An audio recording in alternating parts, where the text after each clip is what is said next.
était une fois une jeune fille curieuse, innocente, rebelle, dénommée peut-être Maggie, qui décida de faire un énième documentaire sur la mort pour apaiser les humains, mais clairement surtout elle-même sur cette ultime finitude. Pleine d'ambition, elle eut même l'opportunité de collaborer avec un musée qu'elle visitait depuis toute petite, quelle vénarde. Mais alors, qui est-ce qui aurait pu mal se passer? Ah, je sais pas, peut-être perdre sa grand-mère au même moment? Si vous me suivez sur YouTube depuis quelques temps, ou même que vous me connaissez dans la vraie vie, vous n'êtes pas sans savoir que j'ai cette fâcheuse habitude à me retourner l'esprit dans tous les sens avec des questions qui très souvent dépassent complètement mes limites humaines, quitte à avoir un petit abonnement hebdomadaire aux crises existentielles. Et donc l'été dernier, en plus d'explorer ce concept de manière théorique, death, j'y ai été également confrontée de manière concrète et brutale. Mais fidèle à moi-même, j'ai été aussi poussée à vouloir m'enrichir sur le regard que portent les peuples du monde sur cette inévitable destinée. Et c'est donc dans ces circonstances assez particulières que j'ai eu l'opportunité de couvrir l'exposition Mourir quelle histoire, qui se déroule actuellement à l'abbaye de Daoulas, et ceci jusqu'au 3 décembre, pour par la suite continuer au musée de la Bretagne à Rennes jusqu'en septembre 2024. Je tiens donc à remercier toute l'équipe de l'abbaye de Daoulas et plus particulièrement Pierre Nédéec, chargé de l'exposition pour ce joli projet. Et aussi merci à Renaud Évrard, encore une fois, qui a pu m'aider à écrire une partie du script de cette vidéo. Ici vous êtes sur Maggie's Planet, une chaîne sur laquelle on explore les merveilles de l'univers et de l'esprit à travers la science et la philosophie. Alors si vous pensez pouvoir trouver votre bonheur ici, n'hésitez pas à vous abonner.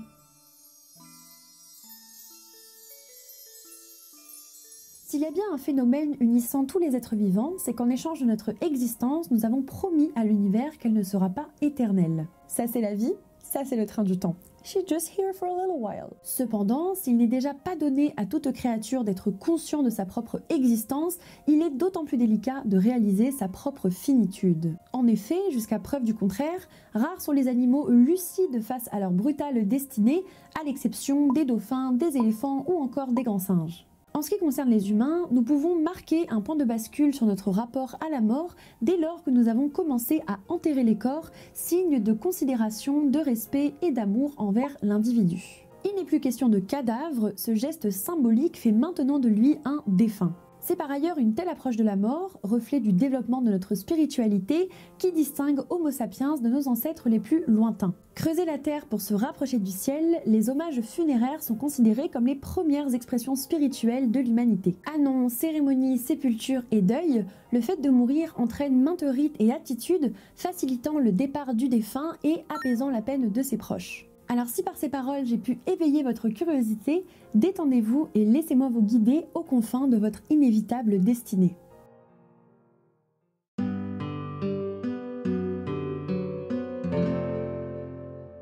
Lorsqu'un être trépasse, il y a d'ores et déjà un effondrement à affronter, seul ou entouré. Mais aussi, il y a cette responsabilité de transmettre l'annonce du décès au cercle élargi du défunt, ce qui constitue le premier geste social de l'épreuve du deuil. La manière d'y procéder prend des formes variées, à l'écrit, à l'oral, et elle diffère selon les époques et les cultures. En France, dès le VIe siècle, nous pouvons observer l'apparition du glas, introduit par l'Église, qui est une sonnerie de cloche destinée à annoncer le décès d'un individu. C'est une pratique qu'on peut d'ailleurs également retrouver en Asie avec les cloches des temples bouddhistes ou hindouistes qui parfois ont le même usage. En Bretagne, dès le début du XVIIIe siècle, nous pouvons noter l'apparition de billets d'enterrement qui vont prendre la forme de petits dessins sur bois qu'on va venir placarder sur la porte des églises pour annoncer des décès dans la communauté.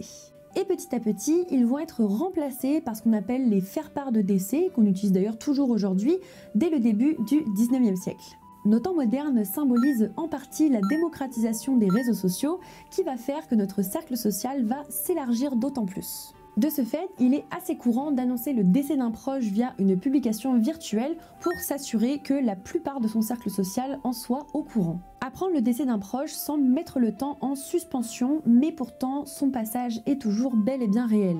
Et les proches se doivent d'entamer les démarches pour prendre soin de son corps dans le respect et la dignité.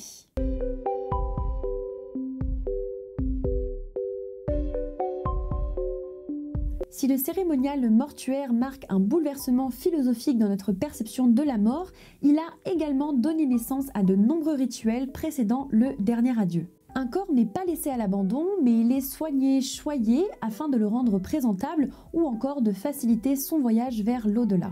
Soins, posture, tenue, ornement, c'est un processus physique mais aussi symbolique, témoignage de respect et d'affection à l'égard de la personne décédée. En Égypte antique, le défunt était lavé à l'eau du Nil et ses organes étaient retirés puis placés dans ce qu'on appelle les vases canopes. Par la suite, son corps était recouvert de natron, un sel naturel qui permet l'assèchement et la conservation, et ceci pendant 40 jours avant d'être lavé de nouveau. Suite à cette préparation, le corps va être enveloppé de bandelettes de lin, ce qui va lui donner cette fameuse apparence de momie. De nos jours, le métier associé aux soins du défunt est celui de thanatopracteur. Son rôle est tout d'abord de préparer l'intérieur du corps afin de ralentir son altération, puis ensuite de le maquiller et de l'habiller selon les requêtes de la famille. Tenue tribale, linceul, tunique ou encore robe, l'habillement du défunt est le reflet de la richesse culturelle de notre planète, tout comme il peut être une décision personnelle de la famille.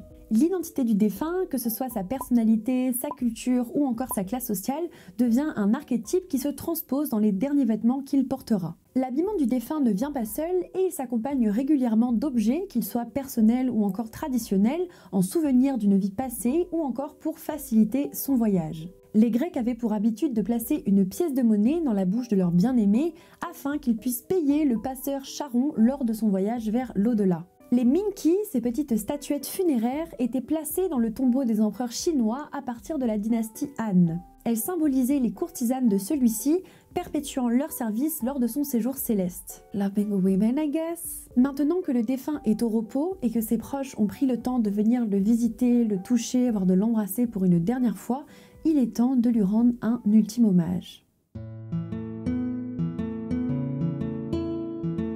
Bien que la mort sépare pour toujours de manière physique le bien-aimé de ses proches, elle donne pourtant naissance à un rassemblement émouvant célébrant sa vie et pleurant son départ. Et si les premiers enterrements étaient des actes de sépulture primaires, ils ne témoignaient pas tout à fait de ce qu'on considère comme une cérémonie aujourd'hui. Car par ce terme, on entend tout un ensemble de rituels, de prières, de chants, en bref, toutes sortes de commémorations destinées aux défunts. En Égypte antique, les proches sont habillés de blanc, couleur qui symbolise le deuil dans le pays.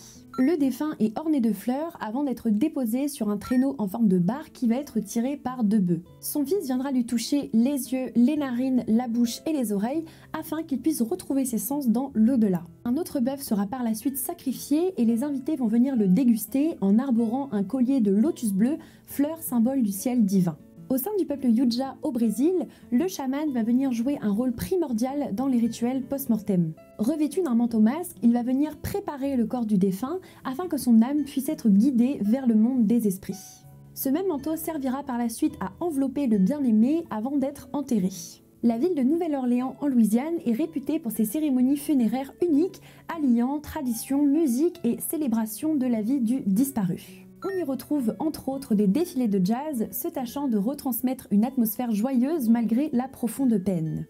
De nos jours, les cérémonies funéraires demeurent un héritage de culture et de foi, variant selon les traditions religieuses ou laïques. Au sein d'une cérémonie traditionnelle et laïque, par exemple, les proches vont se réunir dans une maison funéraire ou un crématorium où un ou une maîtresse de cérémonie sera présent pour assurer le bon déroulement des obsèques et rendre hommage aux défunts. Des chansons sont diffusées, des photos du bien-aimé sont affichées et certains proches s'adonnent à une lecture de texte le célébrant. L'hommage touchant à sa fin, il est temps pour le défunt de rejoindre sa dernière demeure.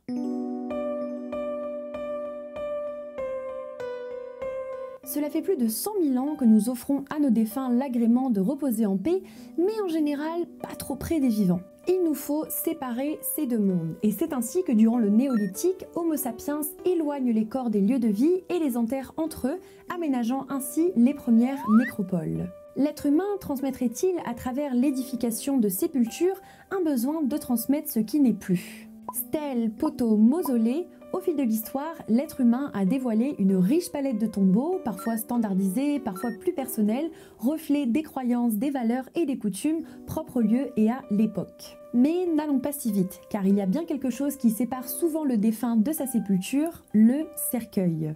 Ces lits éternels varient de forme, de couleur ou encore de matériaux, et si en France nous sommes habitués à des modèles plutôt standards, il n'en va pas de même partout et certaines sociétés laissent place à leur créativité. Au Ghana, par exemple, l'ethnie Ga est réputée depuis les années 60 pour construire des cercueils insolites qui reflètent un trait important de la vie du défunt. C'est une tradition qui était initialement réservée à la haute société, mais qui s'est étendue au reste de la population au vu de l'engouement qu'elle a suscité. Ainsi, si vous vous baladez dans les rues d'Accra, il se peut que vous voyez des porteurs accompagnés de ces cercueils personnalisés à l'effigie d'un oignon, d'une bouteille de coca ou encore d'une paire de Air Max. Un caveau est souvent orné d'une stèle gravée de l'identité du défunt et parfois d'un épitaphe marquant ainsi son lieu de repos. En Occident, on retrouve communément la figure de la pierre tombale, mais il ne va pas de même partout et parfois un poteau funéraire remplace la roche. C'est le cas par exemple du peuple Tiwi d'Australie où les tutunis taillés dans du bois de fer et peints de couleurs vives ont pour fonction de décrire la personnalité du proche. Leur nombre varie selon la sépulture et au-delà de 20, ils témoignent d'une position sociale élevée.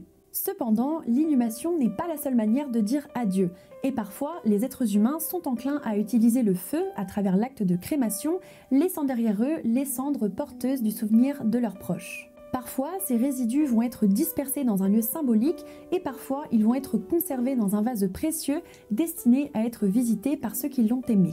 Témoignage de l'amour que portent les proches aux défunts et du besoin de matérialiser la mémoire d'un disparu, les sépultures permettent de garder un lien d'affect entre ces deux mondes. L'humain met du cœur à offrir la quiétude éternelle à ceux qui ne sont plus là et il est maintenant temps pour les vivants de bâtir la leur. Ensemble ou seuls, ils vont voyager au cœur de leur deuil où les souvenirs deviennent les étoiles qui les guideront vers la paix intérieure. Une rupture, c'est bien ce que marque la cérémonie funéraire qui se place entre le choc de l'annonce et les prémices du deuil. Rendre ce dernier hommage permet en quelque sorte de clore un chapitre et de commencer son pèlerinage sur le chemin du chagrin. Sachez cependant qu'il n'y a rien de plus personnel qu'un deuil et qu'aucun d'entre eux ne se ressemble. C'est une affaire qui ne concerne que vous et uniquement que vous et il n'y a pas de bonne ou de mauvaise manière de le faire. Pourtant, cela n'empêche pas qu'il y ait un aspect culturel au deuil. Chaque société possède ses propres coutumes qui invitent ses membres à exprimer leur douleur, que ce soit au travers de cérémonies solennelles, de célébrations ou encore de périodes de deuil partagées. J'imagine que vos années de vadrouille sur YouTube n'ont pu vous faire passer à côté de cette tradition du peuple indonésien Toraja qui, à chaque mois d'août, exhume ses défunts afin de les laver et de les rhabiller durant un rituel nommé Manene. Si au sein de cette coutume, ce sont des membres de la famille qui vont s'occuper du corps, dans certaines cultures, nous retrouvons l'archétype du deuilleur qui est chargé d'effectuer des rituels protecteurs et de servir de guide pour le défunt ainsi que sa descendance. Lorsqu'une personnalité importante décède chez le peuple kanak de Nouvelle-Calédonie, les deuilleurs vont veiller auprès de lui jusqu'à sa totale dégradation. Durant tout ce temps, ils se laissent pousser cheveux et barbe qu'ils couperont à la fin du rituel afin de confectionner un masque appelé Apuema. Il sera plus tard porté par un membre anonyme de la tribu lors de la cérémonie de clôture du deuil, puis par la suite au cours d'autres événements importants. Ces coutumes peuvent marquer nos esprits car en Occident, on emploie des expressions telles que reposer en paix ou encore repos éternel qui invitent à penser qu'un mort ne doit pas être dérangé dans sa tombe. Pour autant, l'expression du deuil et l'hommage au défunt ne nécessitent pas forcément d'interaction directe avec lui pour se manifester. En Bretagne, par exemple, il était courant pour les femmes de porter des coiffes, des capes, des capots, voire même des bijoux de deuil durant une durée bien définie en hommage au défunt. Et il existe bien d'autres gestes permettant de garder un lien actif avec nos disparus, comme par exemple la visite et l'entretien de sépulture, la prière, l'anniversaire de décès ou encore la création artistique le mettant à l'honneur. Toutes ces pratiques reflètent l'unicité dont fait preuve chaque humain pour affronter l'épreuve du deuil. Et souvent, ce sont l'acceptation, l'amour et la patience qui sont nos plus grands alliés sur le chemin de l'apaisement. Alors pour tous ceux qui traversent cette période de crépuscule, puissent les souvenirs lumineux de votre bien-aimé adoucir votre douleur. Tout son amour, toute sa sagesse vit désormais à travers vous et chaque leçon qu'il vous aura transmise résonnera d'autant plus fort. Un deuil peut être accablant, mais il peut aussi nous guider vers le meilleur de nous-mêmes. Et surtout, n'hésitez pas à demander de l'aide si vous en avez besoin. Parfois, une oreille empathique peut nous aider à réconforter le vide et la solitude qui se manifestent en nous. Le deuil est bel et bien l'expérience qui unit chaque être humain, alors levons les voiles du tabou et parlons-en, c'est aussi ça qui nous rend vivants.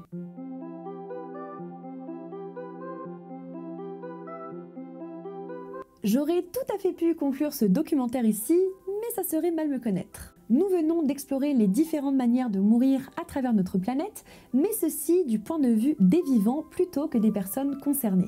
Certes, ce sont les proches qui vont s'occuper de l'annonce, de la cérémonie, de la sépulture et de toute autre sorte de rituel post-mortem, et c'est eux qui vont vivre le deuil, pas le défunt. Pourtant, la perception du processus même de mourir est empreinte de facteurs socioculturels. Ce que je veux dire, c'est qu'apparemment, nous ne mourrons pas tous de la même façon. Êtes-vous familier avec les expériences de mort imminente ? Personne l'avait vu venir celle-là, hein ? Ce sont des états modifiés de conscience qui surviennent soit lorsqu'on meurt, soit lorsqu'on croit qu'on va mourir. Je compte pas particulièrement rentrer en profondeur sur ce phénomène dans cette vidéo, mais s'il vous intrigue, sachez que j'ai réalisé plusieurs documentaires à ce sujet en compagnie du chercheur Renaud Evrard. Si nous sommes en mesure de récolter les récits de ceux qui ont effleuré la grande faucheuse, c'est car la médecine moderne est capable de réanimer ceux dont les signaux vitaux ont été déclarés négatifs. Dans le cas contraire, ils emporteraient évidemment leur perception de l'autre côté du miroir. Si vous vous êtes déjà penché sur le sujet, vous n'êtes pas sans savoir que ces états de conscience modifiés sont empreints de perceptions communes, comme par exemple la vision du tunnel, celle de la lumière abondante ou encore la rencontre avec des êtres venus d'une autre dimension. Cela peut sembler complètement hors du commun, mais pourtant ces phénomènes sont bel et bien réels, loin d'appartenir au cadre des hallucinations, et sont bien plus répandus que ce que l'on peut croire. Demandez simplement autour de vous. Bref, si toutes les différentes perceptions que je viens d'énumérer sont assez communes dans les témoignages d'EMI, elles varient pourtant selon la personnalité de l'individu, mais surtout selon son bagage socio-culturel. En Occident, les témoins d'EMI vont avoir tendance à rencontrer leurs proches décédés au cours de leur voyage, alors que les récits orientaux citent plutôt l'apparition de figures religieuses. Nous remarquons également que dans les récits orientaux, rares sont les mentions du fameux tunnel, symbole de transition chez les occidentaux. Le sociologue Alan Kelleher se demande même si cette perception d'un passage vers un autre monde à travers un tunnel ne serait pas en quelque sorte liée à l'influence culturelle de Alice au pays des merveilles. Quant à la revue de vie, très présente dans nos contrées, elle semble quasiment inexistante des témoignages australiens, africains, polynésiens ou encore natifs américains. A l'opposé, on la retrouve quasiment partout en Asie, si ce n'est au Japon. En Inde, la vie ne défile pas devant les yeux du trépassé, mais fait l'objet d'un rapport lu par un tiers, reflet d'une croyance hindoue très répandue. Par ailleurs, les répercussions qui font suite à cette revue de vie sont empreintes d'un jugement propre aux valeurs locales. Cela peut découler de la morale chrétienne, bouddhiste, voire même parfois nationaliste, comme on le retrouve dans les récits issus des temps d'une Allemagne divisée. Cependant, certaines expériences de mort imminente peuvent totalement surprendre leurs spectateurs qui y perçoivent des archétypes qui ne sont ni issus de leur morale ni de leurs croyances. Ces perceptions peuvent être à minima perturbantes, mais peuvent aussi totalement remettre en question la spiritualité de l'individu. De ce fait, il est courant que celui-ci convertisse sa foi conformément à ce qu'il a observé, ce qui fait des expériences de mort imminente l'un des phénomènes les plus transformateurs de l'esprit humain, à l'instar de la méditation profonde ou encore des voyages psychédéliques. À l'heure actuelle, rien ne prouve que les expériences de mort imminente sont systématiquement ce qu'il se passe lorsque nous perdons la vie. Mais pourtant, nous avons récolté assez de données pour conclure que ce phénomène est bel et bien réel et qu'il engendre des perceptions complètement hors du commun. Ce voyage spirituel étant influencé par notre bagage socioculturel, nous pouvons donc émettre l'hypothèse que peut-être nous ne mourrons pas tous de la même manière.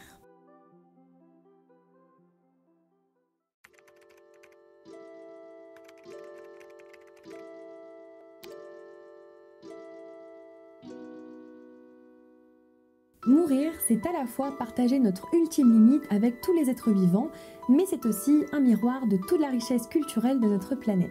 L'évolution de la conscience humaine a érigé autour de cet inconnu gestes et paroles qui composent une ode à la mémoire de tous nos disparus. Alors j'espère que ce voyage aura su apaiser votre âme et qu'un jour vous n'aurez plus peur de rejoindre les étoiles.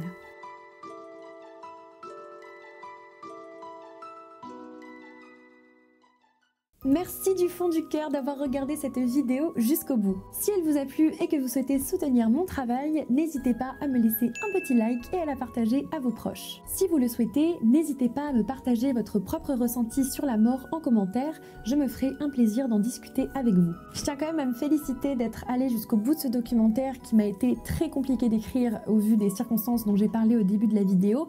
Donc voilà, je suis trop contente d'avoir réussi à aller jusqu'au bout et désolée l'habit de Daoulas pour le délai assez intense. Je travaillais quand même dessus depuis juillet, donc voilà, c'était long, mais on est arrivé au bout. D'ailleurs, si ce documentaire vous a plu, sachez que ce n'était que la première partie. Aujourd'hui, on a parlé donc de l'aspect vraiment concret du fait de mourir, c'est-à-dire, comme on l'a dit, de l'annonce, de la cérémonie, de la sépulture, du deuil, etc. Et dans la prochaine partie, nous allons plutôt parler de l'aspect abstrait de la mort, c'est-à-dire tous les archétypes à son effigie, toutes les légendes, le folklore, tout l'imaginaire que les humains ont développé à son propos, les théories sur l'au-delà, etc. J'ai très hâte de travailler dessus, donc restez branchés, ça arrive très prochainement. Si vous aimez explorer les merveilles de l'univers et de l'esprit à travers la science et la philosophie, n'hésitez pas à vous abonner à ma chaîne. Vous pouvez également venir me suivre sur mes réseaux sociaux @magis.planet sur TikTok et Instagram pour avoir des formats courts et être tenu au courant de toute l'actualité de la chaîne. Je sais que je suis pas la créatrice la plus régulière de cette plateforme, je manque un petit peu de discipline, mais en tout cas sachez que je suis quelqu'un d'extrêmement passionné par ce que je fais et que j'espère un jour pouvoir en faire mon travail. Sur ce, keep an open mind et moi je vous dis à la prochaine.